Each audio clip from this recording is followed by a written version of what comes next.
ब्राह्मणों के सम्मान में अखिलेश खड़े हुए, घूसखोर पंडित फिल्म पर खोले ऐसे धागे, विरोधी भी देखकर दंग। बीजेपी को दोनों हाथों से अखिलेश ने घेर लिया। कैसे हो रही फिल्म के नाम पर मनमानी, किस तरह से किया जा रहा है लोगों को परेशान। बीजेपी को लेकर जो कहा सब हैरान, बोले सच्चाई मैं बताता हूँ। ब्राह्मणों का अपमान नहीं हुआ, अखिलेश से बर्दाश्त कर दिया ऐसा काम। बीजेपी खेमे में मच गई खलबली। जी हाँ, पिछले कई दिनों से घूसखोर पंडित फिल्म को लेकर हंगामा खड़ा हुआ है। लोगों में भारी नाराजगी है, लेकिन इस बार अखिलेश ने खुलकर ब्राह्मणों का साथ दिया और फिल्म के नाम पर कैसे मनमानी होती है उसका भी सारा चिट्ठा खोल कर रख दिया। अखिलेश ने न सिर्फ बीजेपी की सच्चाई को बताया, बल्कि फिल्म के नाम पर कैसे छूट दी जाती है उसके बारे में बताया है। आखिर क्या कुछ कहा है जिसने बीजेपी खेमे में खलबली मचा दी है, चलिए सब आपको बताते हैं। दरअसल फिल्म घूसखोर पंडित के नाम पर शुरू हुआ विवाद अब सिर्फ सिनेमा तक सीमित नहीं रहा, बल्कि सीधे उत्तर प्रदेश की राजनीति के बीच आकर खड़ा हो गया है। जैसे ही ये फिल्म रिलीज से पहले चर्चा में आई, वैसे ही समाज के एक बड़े वर्ग में नाराजगी दिखने लगी।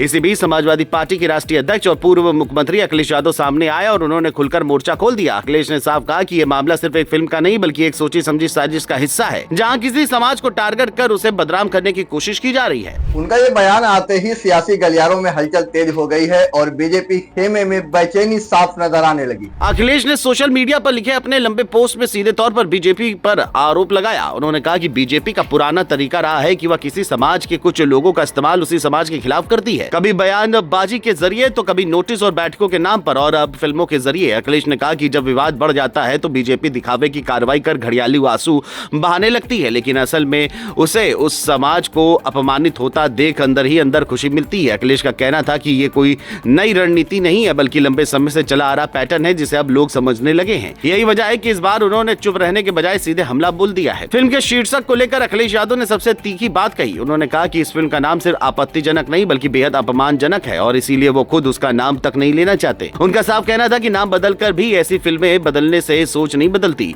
अखिलेश ने यह भी कहा कि जब तक ऐसी फिल्मों के निर्माताओं का आर्थिक नुकसान नहीं होगा, तब तक इस तरह की फिल्में बनती रहेगी। अखिलेश ने कहा है कि फिल्म का मकसद मनोरंजन नहीं, बल्कि किसी एक समाज की छवि खराब करना है, तो उसे कला के नाम पर छूट नहीं दी जा सकती। अखिलेश यादव की इस पूरी लड़ाई में सबसे अहम बात यह रही कि उन्होंने इसे सिर्फ सियासी मुद्दा नहीं, बल्कि सामाजिक एकता से जोड़ा। उन्होंने कहा कि सिनेमा को समाज का दर्पण कहा जाता है, लेकिन यह दर्पण गंदा नहीं होना चाहिए।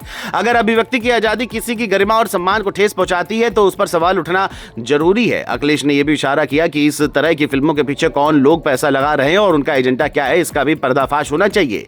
इस पूरे घटनाक्रम ने यूपी की राजनीति में एक नया मोड़ ला दिया है। जहां अक्सर बीजेपी खुद को ब्राह्मण समाज का समर्थक बता रही है, वहीं इस बार अखिलेश यादव ने खुलकर ब्राह्मणों के सम्मान की बात उठाकर सियासी समीकरण को उलट दिया है। इससे एक तरफ समाजवादी पार्टी को नया नैरेटिव मिला है, तो दूसरी तरफ बीजेपी को सफाई देने की मुश्किलें खड़ी हो गई हैं। सवाल अब सिर्फ एक फिल्म का नहीं रहा, बल्कि ये पूछने का वक्त आ गया है कि कला और अभिव्यक्ति के नाम पर समाज को तोड़ने की छूट किस हद तक दी जा सकती है। अब आगे क्या होता है ये देखना होगा।